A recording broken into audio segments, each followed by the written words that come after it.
जीवन में संघर्ष होना जरूरी है। हानि इसलिए जरूरी है कि हानि ना होगी तो लाभ का मजा ही ना आएगा। इसलिए बच्चों को संघर्ष करना सिखाओ, बड़ों का सम्मान करना सिखाओ, मर्यादित बोलना सिखाओ। आपके बच्चों के पास बड़ी बड़ी डिग्रियां होंगी लेकिन बोलने का ढंग नहीं है कि बड़ों से कैसे बात की जाती है, तो फिर डिग्रियों का करेंगे क्या हम? जब बड़ों से बात करने की तमीज नहीं है तो क्या बात करें फिर, आपसे बताओ। इसलिए संस्कार देना भूल मत जाना साहब, बड़ा नुकसान होगा। अपनी बेटी को संस्कार दो, बेटों को संस्कार दो, अच्छे से बोलने का संस्कार, अच्छे से बात करने का संस्कार। घर में कोई मेहमान आए तो बच्चों के हाथ से भोजन परोसवाया करो। आजकल तुम्हारे बच्चों से भोजन परोसवा के देखना, इन्हें बनाना तो छोड़ो, परोसना नहीं आता। आप परोसवा लेना तुम्हारे बच्चों से भोजन, बाएं हाथ से परोसते हैं, बाएं हाथ से, बाएं हाथ से रोटी देते हैं। इन्हें ये नहीं पता मूर्खों को कि परोसना कैसे है। और ये गलती उनकी बिल्कुल नहीं है। आप मम्मी कुछ ना कर बेटी, कुछ ना कर, झूला झूल तू, कुछ ना कर बेटा तू झूला झूल, तेरा बाप कमा रहा है, कमा रहा है, तू झूला झूल। समय से जिम्मेदारी दोगे बच्चों को तो बच्चों के कंधे मजबूत होंगे। इसलिए समय पर तुम लोग तीर्थ यात्रा पे निकला करो थोड़े दिन के लिए, बच्चों को जिम्मेदारी देकर, ताकि पता लगे कि तुम्हारा बच्चा कितना मैनेज कर पा रहा है, कितना नहीं कर पा रहा। कर पा रहा है तो ठीक है, और नहीं कर पा रहा है तो जिम्मेदारी दो ताकि वो सीखे और सिखाओ। ऐसे नहीं, ऐसे काम किया जाता। समय पर बोझ आएगा ना तो कंधे मजबूत होंगे, और समय निकल जाएगा तब बोझा पड़ेगा तो टूट जाएंगे कंधे। जवानी, जिस दिन आपका बेटा पढ़ाई पूरी करे, ध्यान से सुनो, जिस दिन आपके बच्चों की पढ़ाई पूरी हो, जिस दिन, उसी दिन से बच्चों को काम पर लगाओ। ये काम करना है तुम्हें। बाप का काम संभालो तुम, बिजनेस तुम संभालो, व्यापार तुम संभालो, खेती तुम संभालो, संभालो, इसे बढ़ाओ। व्यापार को पिता ने इतना किया तुम और बड़ा करो, खेती को पिता ने इतना किया तुम और पढ़े लिखे हो। तुम्हारा बाप तो कम पढ़ा लिखा था, तुम ज्यादा पढ़े लिखे हो, तुम और बड़ा करो और बढ़ाओ। पढ़े लिखे हो, लेकिन गलती कुछ माँ बाप की भी है कि माँ बाप कहता नहीं नहीं मैं ही जा रहा हूं दुकान, तू घर बैठ। अब वो घर में बैठा मोबाइल चला रहा है, मोबाइल चलाते चलाते किसी छोरी के चक्कर में पड़ गया। अब बाप कमा कमा के दे रहा है, वो सुरा सुंदरी में पड़ गया। अरे बच्चों को काम पर नहीं लगाओगे तो खाली दिमाग शैतान का। यदि व्यस्त हैं तो वो व्यस्त रहेंगे, अच्छा होगा, और फ्री हैं तो उनका दिमाग गलत जगह पर जाएगा, वो गलत होंगे। फिर मत रोइएगा कि बच्चा गलत हो गया। क्यों आपने जिम्मेदारी नहीं दी? हम तो जब 17 साल के थे तब हमारे ऊपर जिम्मेदारी आ गई थी। 17 वर्ष की उम्र में, जब हम 17 वर्ष के थे, हमें अपना पढ़ना भी था और पढ़ करके पैसा कमाना भी था और कमा करके घर देना था, क्योंकि घर में इतनी गरीबी थी कि घर पेट भोजन नहीं मिलता था। हम बचपन में भीख मांगा करते थे। जब भीख मांग के लाते थे तब घर में रोटी बनती थी, भीख ना मांगते तो घर में रोटी नहीं बनती। इस स्थिति से हम गुजरे हैं। गांव में भीख मांगते थे हम, गांव में घर घर जाकर के। यदि ना मांगते तो भूखे रहते, मांगना मजबूरी थी। उस स्थिति से गुजरते गुजरते गुजरते गुजरते कर्म नहीं छोड़ा, भगवान के आश्रित रहे हैं। जीवन में कभी हार नहीं मानी, जीवन में कभी पलट कर देखा नहीं, कभी हमने ये नहीं कहा कि हम ये नहीं कर पाएंगे। इस धरती में जितना कठिन काम हो आप वो हमें दे दीजिए, हम उसे करके दिखाएंगे। जो आपसे ना हो वो हम करके दिखा सकते हैं, क्योंकि हमारी डिक्शनरी में ना नहीं है।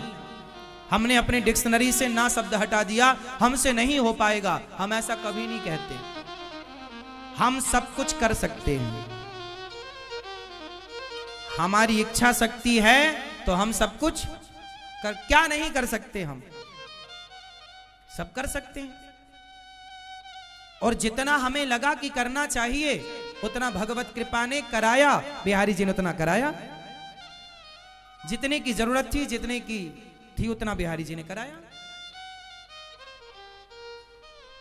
हमने अपने दिमाग को, अपनी बुद्धि को सदा अच्छी जगह लगाया, अपने दिमाग को अच्छी जगह खर्च किया।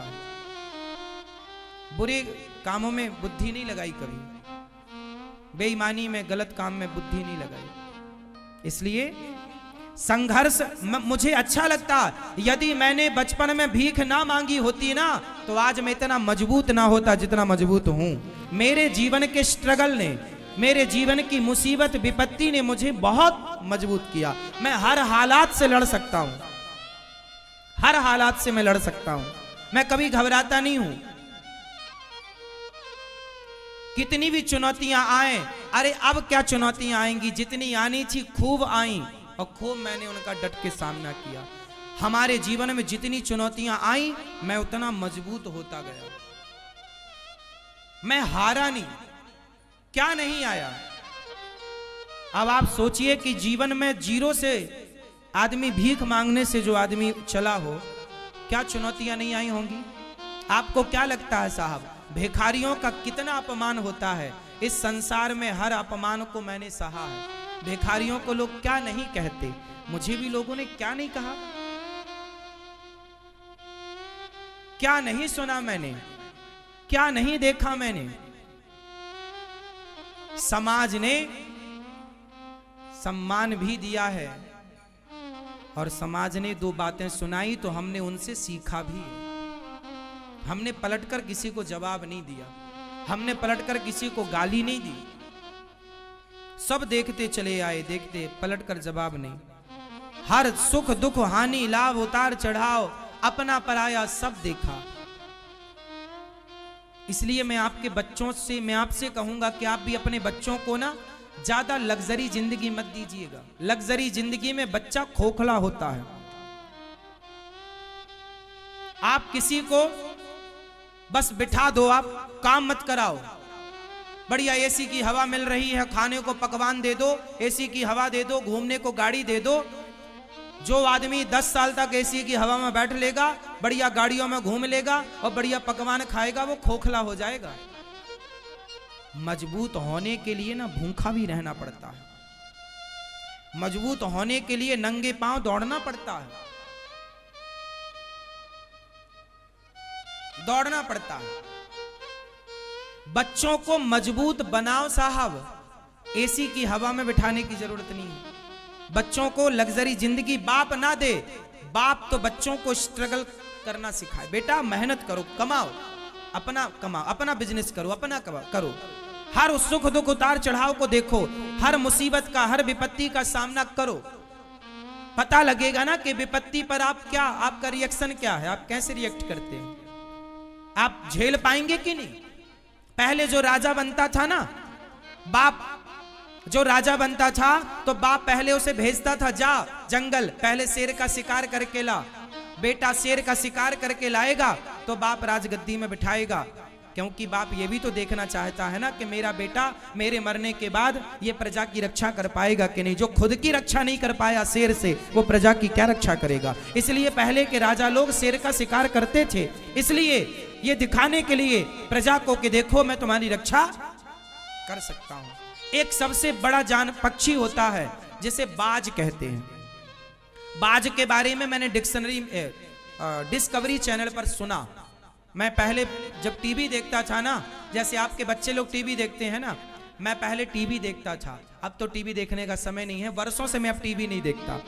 पहले बचपन में मैं बहुत टीवी देखता था, लेकिन टीवी में मैं डिस्कवरी चैनल देखता था।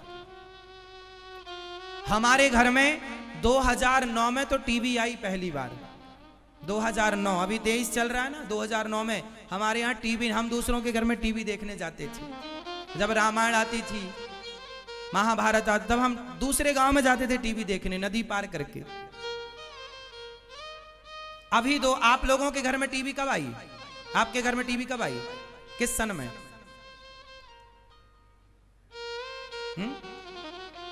हमारे यहां हम पहली बार अपनी कमाई से जो पैसा हम कमा कर लाए, तो उस कमाई से हमने सबसे पहले 9,000 रुपए की टीवी खरीदी थी। आज भी वो टीवी 2009 में खरीदी थी, आज भी वो टीवी है।